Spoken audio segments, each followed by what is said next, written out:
আমার বউ বাচ্চার পর্দা আগে, এরপরে দুনিয়া। দুনিয়া মনে করেন আমার বেরিয়ে আমার বউয়ের লগে থাকা যদি বালতিটা কিনতো ভালো হইতো, ভালো চয়েস করতে পারতো, আমি মনে করলাম, কিন্তু পর্দার খেলাফ হবে, দরকার নাই, বালতি একটু কম সুন্দর হোক, তারপরও বিবির পর্দা হেফাজত। তার মানে মোমেনের ফিকির থাকবে আগে কি দিন, আগে কি বলেন না, আগে দিন, আগে দিন। ছেড়ে দিছেন আপনারা, যার কারণে ছেলে পেলে লাওয়ারিসের মতো হয়ে গেছে। আহা, মুসলমান ছেলে বাপমার পরিচয়ও ভুলে গেছে। কিসের বাপমা? যার চুল বেঈমানের মতো, তার আবার বাপমা কিসের? বলেন, একটা ছেলেকে জিজ্ঞেস করেন, এই যে ছেলে তোমরা বলো বাবা, তোমার কে তোমার বাবা? তোমার বাবা মুসলমান না ইহুদি? বলো তুমি। তাইলে তুমি এই চুল রাখলা কেন? বলো, কোন জানোয়ারের চুল রাখলা? কোন বেঈমানের চুল রাখলা? কোন কাফেরের চুল রাখলা? বলো, বলো। বেটকি দিয়ে উড়ায় দাও একটা কথা বললেই। হ্যাঁ বলো, কার চুল রাখছো? তোমার বাবা মুসলমান, তো তুমি বেঈমান পছন্দ হইল কেন? কাফের বেঈমান তোমার পছন্দ হইল কেন? বলেন। মূল কথা হইল পারিবারিক কোনো বন্ধন নাই, বাবা মার এই ফিকিরে নাই যে আমার ছেলে মেয়ের ইমান আমল হইল আমার দায়িত্ব। এইটা বুঝেই না। মনে করে ভাত তরকারি, মনে করে বাজার সদাই, আমি কামাই করে দিছি, খালাস। না রে বাবা, এটা কথা না। আমরা মুসলমান, আমাদের প্রথম ডিউটি আমার নিজের ইমান আমল, আমার দ্বিতীয় ডিউটি আমার স্ত্রী সন্তানের ইমান আমল। কু আনফুসাকুম, এই 1 নাম্বার। 2 নাম্বার, ওয়া আহলিকুম, পরিবারকে বাঁচাও। প্রথমে নিজেকে বাঁচাও জাহান্নাম থেকে, 2 নাম্বারে পরিবারকে বাঁচাও জাহান্নাম থেকে, 3 নাম্বার ওয়া আনদির আশিরাতাকাল আকরাবিন, আল্লাহ বলছে নিজের আত্মীয় স্বজন, নিকট আত্মীয় যারা, তাদেরকে বাঁচাও জাহান্নাম থেকে। 4 নাম্বার লিতুনদিরা উম্মাল কুরা ওয়া মান হাওলাহা, নিজ এলাকা যেটুকু, এই এলাকা এবং তার আশপাশের মানুষদেরকে আল্লাহর ভয়, আখিরাতের ভয় দেখাও। এই 4 নাম্বার। 5 নাম্বার কুনতুম খায়রা উম্মাতিন উখরিজাত লিন-নাস তা'মুরুনা বিল মা'রুফ ওয়া তানহাউনা আনিল মুনকার। এবার চেষ্টা করো সারা পৃথিবীর বিশ্ব মানবতাকে, সমস্ত মানুষকে আল্লাহর দিকে ফেরাবার চেষ্টা করো। খালাস, ইসলামের এই 5টা আমার দায়িত্ব বন্টন করে দিছে কোরআন। 5টাই কোরআনের আয়াত। 1 নাম্বার নিজেকে বাঁচাও, 2 নাম্বার বউ বাচ্চাকে বাঁচাও, 3 নাম্বার আত্মীয় স্বজনকে বাঁচাও, 4 নাম্বারে নিজ গ্রাম মহল্লা এবং আশপাশের মানুষকে বাঁচাও, 5 নাম্বার সারা পৃথিবীর মানুষের ফিকির করো, সারা পৃথিবীকে বাঁচাবার চেষ্টা করো, সারা উম্মতে মুসলিমাকে বাঁচাবার চেষ্টা করো। আল্লাহ নবী সাল্লাল্লাহু আলাইহি সাল্লাম ফজরের নামাজের ওয়াক্ত হলে মা ফাতেমার ঘরে মেয়ে, ওনার ঘরের কামরায় গিয়ে ওনারে উঠাইতেন। ফজরের ওয়াক্ত নবী সাল্লাল্লাহু আলাইহি সাল্লামের চাচা আব্বাস ওনারে গিয়ে উঠাইতেন।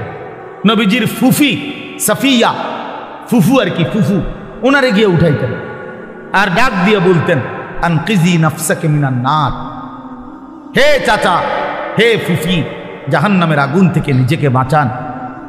ফাইন্নী লা উগনি আনকি মিনাল্লাহি শাইআ, বলতেন ফুফু, চাচা, আল্লাহর কসম।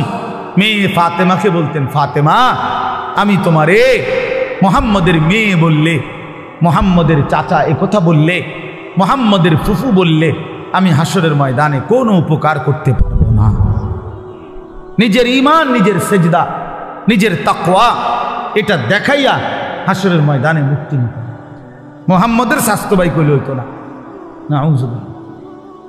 হ্যাঁ, নবী পাকের মেয়ে বললে হবে না, নবী পাকের চাচা বললে হবে না। নবীজির চাচা বললে যদি জাহান্নামের মুক্তি পাওয়া যায়, তো আবু তালেব, আবু লাহাব, আবু জাহেল, আবু লাহাব, তারাও তো বলবে আমি তো চাচা। কথা বলেন না কেন? তাইলে তখন কি হবে? এজন্য নবী বলছেন, না না, আত্মীয়তার পরিচয় হবে না, ঈমান আমলের পরিচয়। ফাইযা নুফিখা ফিস সূর ফালা আনসাবা বাইনাহুম ইয়াওমাইদিন, আল্লাহ বলেন হাসরের মাঠ যখন কায়েম হবে, কেউ কাউকে কোনো আত্মীয়তার নসব মানে কি? আত্মীয়তা, বংশের কোনো পরিচয় হবে না। ওয়ালা ইয়াতাসাআলুন, কেউ কাউকে ভালো মন্দ জিজ্ঞেসও করবে না। ভাইজান কোনো কষ্ট হইতেছে কিনা চাচা, বসতে কোনো অসুবিধা হইতেছে? না না, এখানে কথা কই না, হাসরের ময়দানে। বুঝেন নাই? এখন না আমরা জিগাই যে ভাই সাহেব কোনো একটু আরামসে বসেন, বা ওনার একটা চেয়ার দেন, ঠিক আছে না চাচা যান মুরব্বী, ওনার একটু আগে বাইর হইতে দেন, ওনার আমরা এরকম বলি কি না বলে? তো আল্লাহ তাআলা বলেন কিয়ামতের দিন ওয়ালা ইয়াতাসাআলুন, কেউ কাউকে একটি শব্দ জিজ্ঞেস করবে না যে কষ্ট হচ্ছে কিনা। না না, লিকুল্লি ইমরিইম মিনহুম ইয়াওমাইদিন শা'নুন ইউগনি, আল্লাহ বলেন প্রত্যেকেই নিজেকে নিয়েই ব্যস্ত থাকবে। ইয়াওয়াদ্দুল মুজরিমু লাউ ইয়াফতাদি মিন আযাবি ইয়াওমিইদিন বিবানি ওয়া সাহিবাতিহি ওয়া আখি ওয়া ফাসিলাতিহি আল্লাতী তু'বি ওয়া মান ফিল আরদি জামিআ সুম্মা ইউনজি। বড় সাংঘাতিক আয়াত এটা। আল্লাহ বলে প্রত্যেকটা নাফরমান পাপী জাহান্নামী কিয়ামতের দিন আল্লাহকে বলবে, আল্লাহ আজকে এই হাসরের ময়দানে আপনি আমার ভাই, আমার স্ত্রী, আমার সন্তান, আমার মহল্লাবাসী, এমনকি গোটা পৃথিবীবাসীকে জাহান্নামে দিয়ে দেন, তবুও আমারে বাঁচায় দেন। ওয়ামান ফিল আরদি জামিআ, প্রয়োজনে জমিনের সমস্ত মানুষকে জাহান্নামে দেন, সুম্মা ইউনজি, তবুও আমারে বাঁচিয়ে দেন। এমন আগুন আমি সইতে পারবো না মাওলা। কারণ কোরআন শরীফে আছে যে সরাসরি হাসরবাসী আখিরাতে হাসরের মাঠে ফেরেশতারা জাহান্নামকে টেনে আনবে। ওয়াজিআ ইয়াওমাইদিন বিজাহান্নাম, জাহান্নামকে দুই চোখে দেখবে মানুষ। এই দেখেই তখন প্রতিটা নাফরমান বলবে, মাওলা এমন ভয়ানক আগুন যেটা ধাউ ধাউ করে জ্বলতেছে, তীব্র জাহান্নামের গর্জন, টকবক করতেছে আগুন। আল্লাহর নবী বলবেন জাহান্নামের বিকট গর্জনে গোটা হাসরের ময়দানের ইমানদার নাফরমান, আরে নবী আউলিয়া সিদ্দিক পর্যন্ত চিৎকার দিয়া বলবে, ইয়া রব্বি নফসি নফসি। জিব্রাইলের মতো সাহাবী ফেরেশতা, ফেরেশতাদের কোনো গুণই নাই, চিন্তাও নাই, সেই জিব্রাইলের মতো ফেরেশতা হাদিসে আছে হাসরের ময়দানে জাহান্নামের দিকে তাকাইয়া মাটির মধ্যে নিজের হাত বাইরেতে হাত বাড়ি দিতে দিতে করতে বলবে, ইয়া রব্বি সাল্লিম সাল্লিম, আয় মাওলা আমারে বাঁচান, আমারে বাঁচান, আমারে বাঁচান, আমাকে। আল্লাহ তাআলা বলেন কাল্লা, কিন্তু আল্লাহ বলে কখনোই না। ইন্নাহা লাযা, রব্বুল আলামিন বলেন এটা জ্বলন্ত ধাউ ধাউ করে প্রজ্বলিত আগুন। নাজ্জাতাল লিশ-শাওয়া, রব্বুল আলামিন বলেন নাফরমান এই মুহূর্তে জাহান্নামের আগুনে ফেলা হবে, প্রথম সেকেন্ডেই, প্রথম মিনিটেই নাজ্জাতাল লিশ-শাওয়া, সারা দেহের গোশত চামড়া হাড্ডি প্রথম মিনিটেই, এক সেকেন্ডেই একদম জ্বলে ভুনা হয়ে যাবে।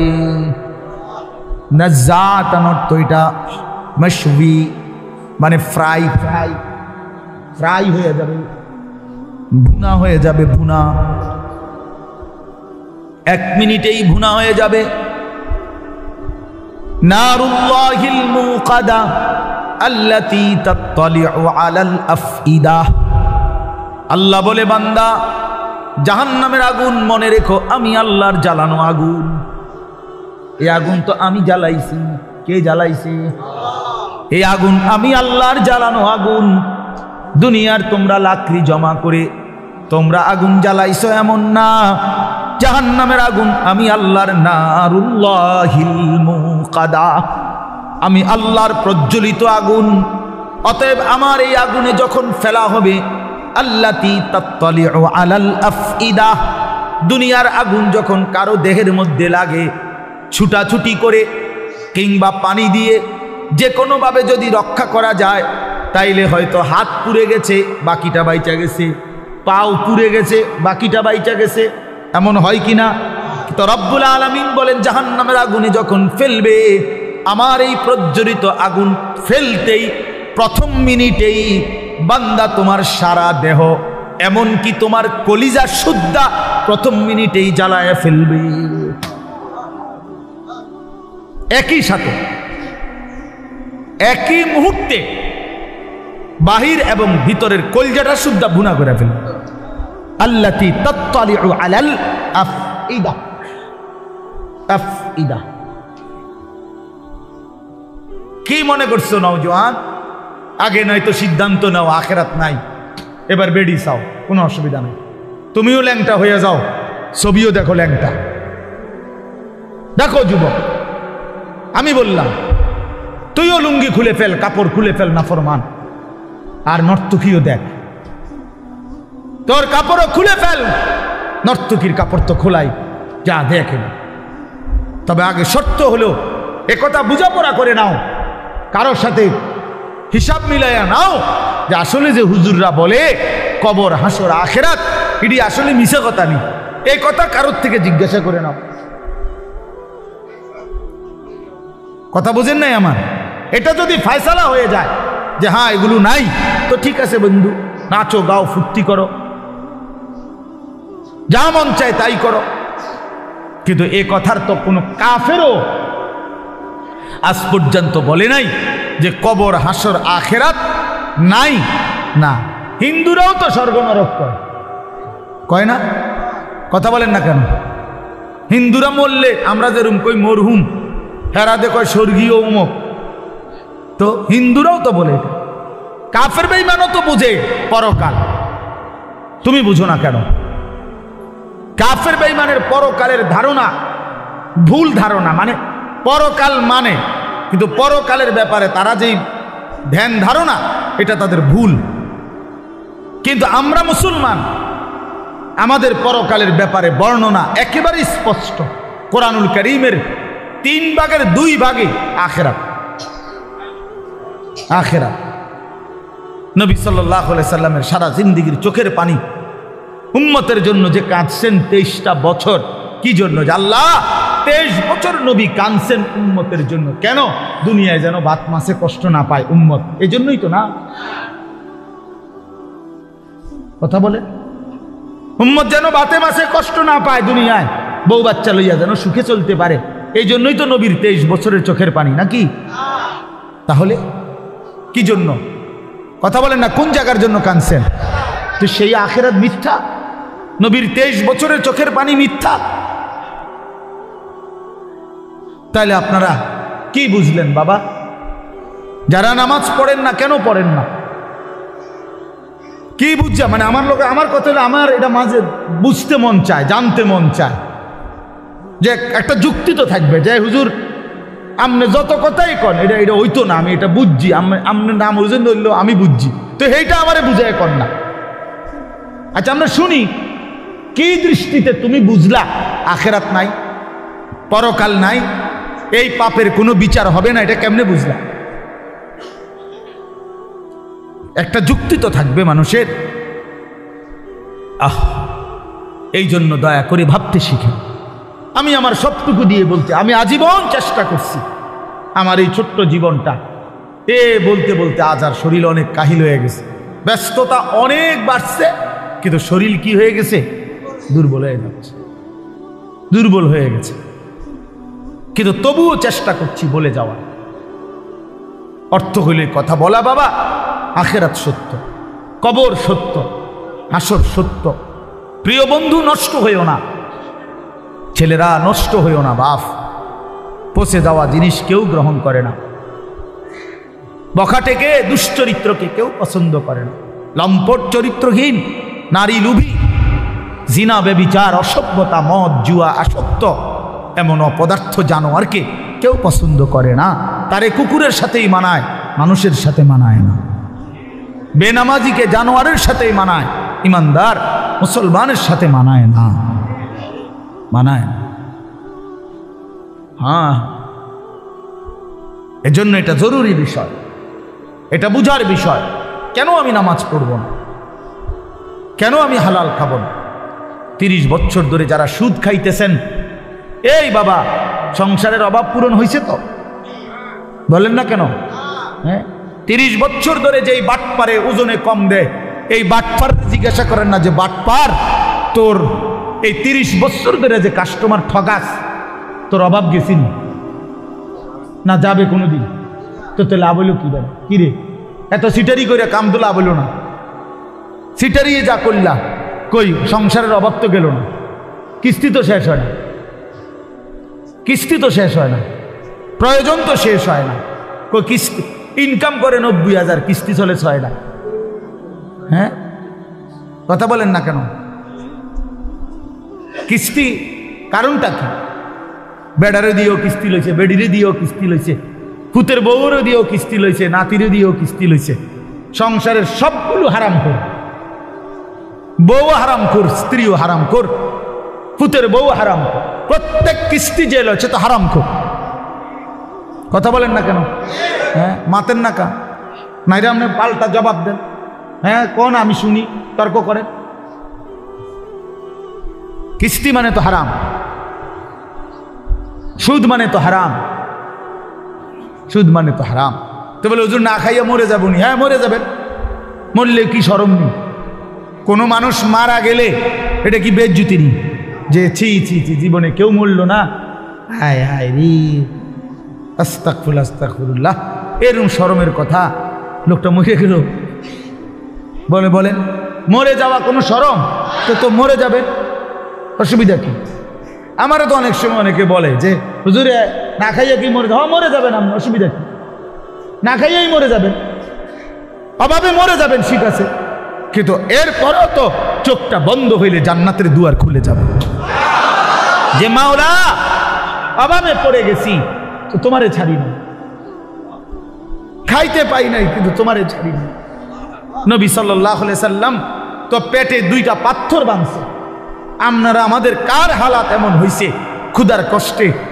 হ্যাঁ, পাথর বাঁধছেন, বলেন 3 দিন খান নাই টানা, এমন আমাদের কারো জানা মতে, আর আমরা বাদ দেন মিয়া, আমাকে জানা মতে বলে আমার চাচা একবার এরুম হয়েছে, আমার জ্যাডার একবার এরুম হয়েছে যে 3 দিনে এক লোকমা খাবার খায় নাই, এমন হয়েছে। চাচা আপনি শুনছেন? চাচা আপনি তো মুরব্বী বয়স্ক, আপনি বলেন চাচা, আপনি বলেন, এমন শুনছেন কোনোদিন? কিন্তু আল্লাহ নবী সাল্লাল্লাহু আলাইহি সাল্লাম যে দিনের পর দিন 3 দিন ক্ষুধার্ত ছিলেন, এ কথা কি আপনারা শুনেন নাই? তাহলে নবীজির চাইতে ক্ষুধার কষ্ট বেশি সয়েছে এমন উম্মত তো এই 1450 বছরও এখনো হয় নাই।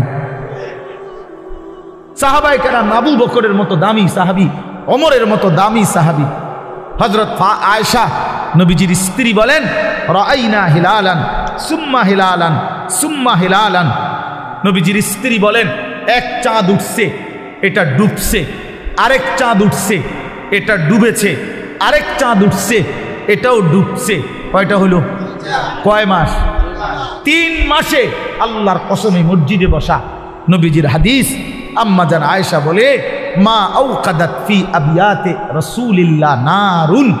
আবিয়াত বহু বচন না, বাইতুনের, রসুলের 9 জন বিবি। আম্মা জান আয়েশা স্ত্রী বলে, আমরা 9 বিবির কারো ঘরে এই গোটা 3 মাসে কোনো দিন রান্না করা চুলায় কোনো খাবার আমরা খাইনি, কোনোদিন। ফামা আইশুকুম, সাহাবী জিজ্ঞেস করছে, মা তাহলে বাঁচলেন কিভাবে? ফামা আইশ, জীবনটা চালাইলেন কেমন? আল্লাহ নবীর স্ত্রী বলেন, আত্তামারু ওয়াল মা, খেজুর এবং পানি। 3 মাস খেজুর এবং পানি, সকালেও এটা, দুপুরও এটা, রাতেও এটা, শনিবারও এটা, রবিবারও এটা, সোমবার, মঙ্গলবার, বুধবার, বৃহস্পতিবার, শুক্রবার, প্রতিদিন একই জিনিস। এভাবেই জিন্দিগি পার করছে। পানি, খেজুর, খেজুর, পানি। খেজুরও তো অল্প, 1টা 2টা 8টা। খেজুরের দানা বাইটা পিসাইয়া পাউডার বানায়া সাহাবায়ে কেরাম খেজুরের দানা পানি ভিজায়া ছাতুর মতো বানায়া তারপরেও খাইছে। হ্যাঁ, এই জন্য আমার বাপ, আমি আমাকেও বলছি, আপনাকে শুধু না, আমরা আমাদেরকেও বলি, নিজেকেও বলি, নিজের ঘর পরিবার নিয়েও আলোচনা করি। তাহলে আমরা প্রত্যেকে ইনশাআল্লাহ আমাদের জিম্মাদারি মনে রাখেন। কু আনফুসাকুম, আমি যে কথার থেকে এতগুলো কথা বললাম, অর্থ হলো নিজের ফিকির করা, আমার ইমান, আমার আমল, আমার আখেরাত, আমার স্ত্রী সন্তানের ইমান, আমল, আখেরাত, আমার বাপ। এবার আমি শেষ অংশে কথাটা বলতে চাই, এটা আমরা যারা এখানে যে কয়জন মনোযোগ দিয়ে শুনছেন, আমি সবাইকে বলি, আমরা এটা মনে রাখতে হবে, আমরা মুসলমান, আমাদের জীবন আখিরাত, আমাদের জীবন দুনিয়া হবে না। আমাদের একবার বিশ্বাস করেন, 200 কোটি মুসলমান আমরা যদি রাত দিনও পরিশ্রম করি দুনিয়া উপার্জনের জন্য, আল্লাহর কসম, খোদার কসম, কাফের বেঈমানের সমপরিমাণ দুনিয়া আল্লাহ আমগরে দিবে না। এটা আল্লাহর ওয়াদা, দিত না। মানে আমি হেবড়ারে কইলাম শাহাদাত ভাই, আপনি যদি মাথাও ফাড়াই এলাম, আমি টাকা 500 চাইছেন, আমি দিতাম না বেটা। এবার তুমি যেটা মনে করো এটা করো, আমি কইলাম দিতাম না, দিতাম না, তখন আমি কেমনে নিবেন আপনি আমার টেয়াটা? কথা বুঝেন নাই আমার? আমি তো কইছি, একেবারে কসম করে কইছি যে আমি টেয়াটা দিতাম না। তো আল্লাহ বলছে, বান্দা দুনিয়া আমি তোমাদের ইমানদারকে দেব না বান্দা, পুরো এটা আমার ওয়াদা, আমি দেব না দুনিয়া, আমি দেব আখিরাত। আখিরাতে আল্লাহ বলছে, বান্দা দুনিয়া আমি তোমারে প্রয়োজন মাফিক দিচ্ছি, আর কাফিরকে দুনিয়া বেশি দিলাম, তবে আখিরাতে পুরাটা তোমাদের ইমানদারদের জন্যই বরাদ্দ রাখলাম, বেঈমানকে এক ঢোক পানিও পান করতে দেব না, এক ঢোক পানি। চোখটা বন্ধ হইলে কোনো বেঈমান আর এক ঢোক পানি পাবে না, এক লোকমা খাবার আর কোনো দিন মিলবে না। লা ইউফাত্তারু আনহুম ওয়াহুম ফীহি মুবলিসুন। আল্লাহ বলে জাহান্নামী জাহান্নামের আগুনে 1 সেকেন্ডের জন্য বিরতি পাবে না। লা ইউফাত্তারু, বিরতি হবে না। কি ভাই, তাহলে আপনি কি লেগে লাফালাফি করতেছেন? আমরা কেন এরকম পাগল হয়ে গেলাম? পারতেন না তো? দুনিয়া আমরা বেঈমানদের সমপরিমাণ হবে না, এটা আল্লাহর ওয়াদা, আল্লাহর ওয়াদা। তো যার হাতে সব, তিনি বলতেছেন আমি তোমারে দিতাম না, আপনি কীর্তন কারাগারি করেন কেন? এই সাফাসাফিটা করতেছেন, উনি কইল দিত না? বলেন বলেন। একজন ফুদ বিদেশ পাড়াইয়া আমরা এখানে বিরাট কিছু করে লাগবেন, কিতা এই ঘুরে ঘেরে ফাঙ্গাসার তেলাফিয়ারি আমরা জানি না। আর কিতা যার ফুট ইটালি এবারে কিতা খায়? হ্যাঁ, যার 3 ফুট বিদেশ এবারে কি খায়? হ্যাঁ, কি খায়? দৈন্যতা করলা, দুন্দুল ফুলকপি আর ফাতা কফি, পারবের মুরকা আর কক মুরকা, আর কিতা খান আপনি? আপনি কি বাঘের গোস্ত খান নাকি? কা খাইবেন না আপনার ফুট ইটালি? আপনি কি লেগে হুদা মুরগের গোস্ত খাবেন? এটি তো আমরা আঙ্গাল কাঙ্গালরাই খাই। আপনি তো প্রতিবেলা সিংহের গোস্ত খাওয়া দরকার, আপনার 3 ফুট বিদেশ। কই দুনিয়া কি ভোগ করছি আমরা?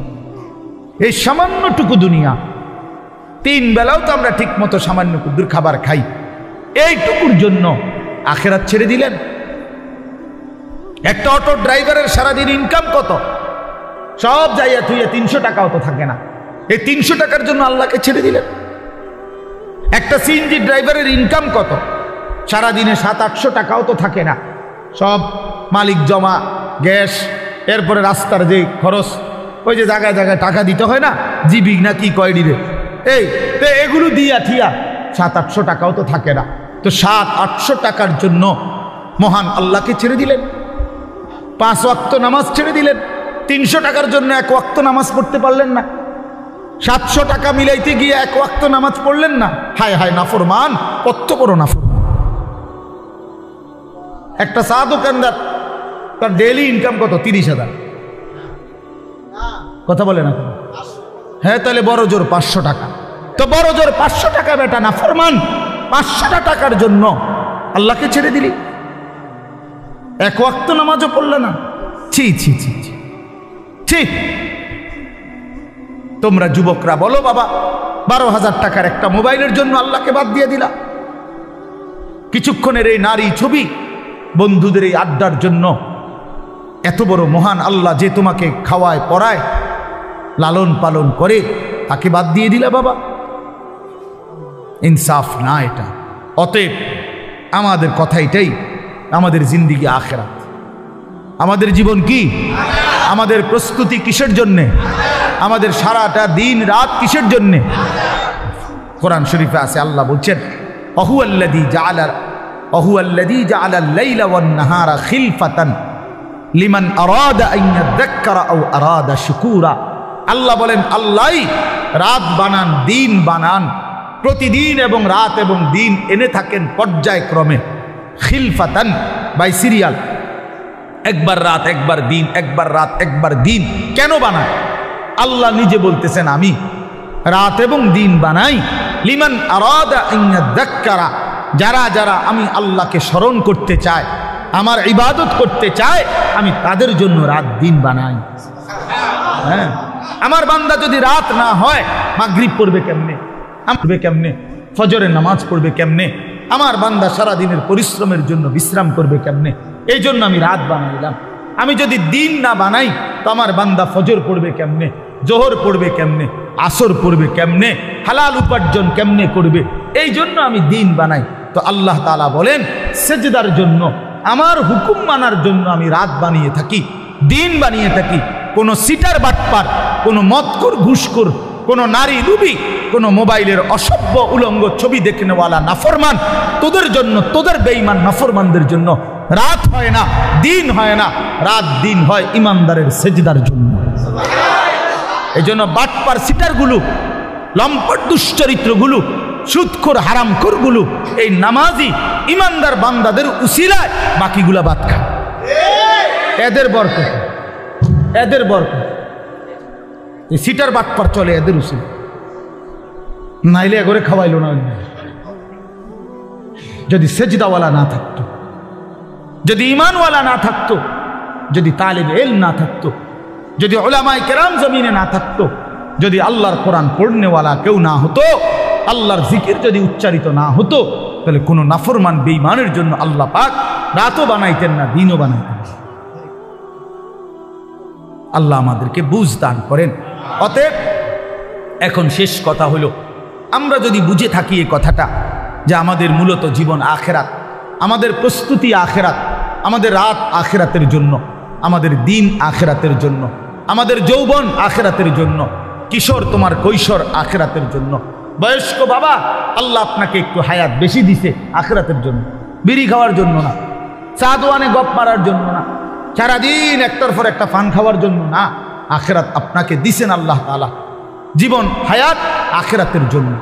এই আখেরাত কামাই করার, পরকালের পাথেয়, পরকালের পুঁজি, কবর হাসর আখেরাতের পুঁজি সংগ্রহের একটা শ্রেষ্ঠতম মাস, একটা বড় সিজন, একটা বড় মৌসুম, এটা হলো মাহে রমজান। এই কথাটা আমি বলতে চাই। সিজন বুঝতে হয়। বুদ্ধিমান ব্যবসায়ী, হ্যাঁ বুদ্ধিমান কৃষক জমিনে ফসল করবার আগে সিজন চিনে যে এখন কোনটা লাগাইতে হবে। কথা বুঝছেন নি? সিজন হইলো আলুর, আপনি লাগাইছেন টমেটো, তাহলে হইতো না। সিজন চিনতে হবে, কোন সময় কোন তরকারির মৌসুম, কোন সময় কোন ফসলের মৌসুম। ব্যবসায়ীও সিজন বোঝে। হ্যাঁ, এখন রোজা, আপনি উঠাইছেন গরু ছাগল, না আপনি কাপড়ে না উঠেছেন। কথার কথা একটা সিজন। মানুষ কি ধরে? সিজন ধরে যে ভাই এখন আমাকে ব্যবসার সিজন, এই এই এক মাস সিজন। তাহলে মৌসুম চিনে। আমরাও ওয়াজরা বলি যে শীতকাল আমগো ওয়াজের মৌসুম, ওয়াজের সিজন আমগো, মানে এই সময় ওয়াজ বেশি। ঠিক না কথা? প্রত্যেকেই মৌসুম চিনে, সিজন চিনে। তো আল্লাহ তাআলা বলছে বান্দা, আখিরাত কামাই করার, জান্নাত কামাই করার সবচেয়ে বড় সিজন, মৌসুম মাহে রমজান। আর সেটা আর মাত্র 30 দিনও বাকি নাই। এই আমাদের সামনে একদম অল্প কয়দিন, আর মাত্র একটা মাস। এই এক মাসের ব্যবধানেই আমাদের সামনে আসতেছে মাহে রমজান। আল্লাহ তাআলা বলছেন, ইয়া আইয়ুহাল্লাযীনা আমানু কুতিবা আলাইকুমুস সিয়ামু কামা কুতিবা আলাল্লাযীনা মিন ক্বাবলিকুম লাআল্লাকুম তাত্তাকুন। রোজার বিস্তারিত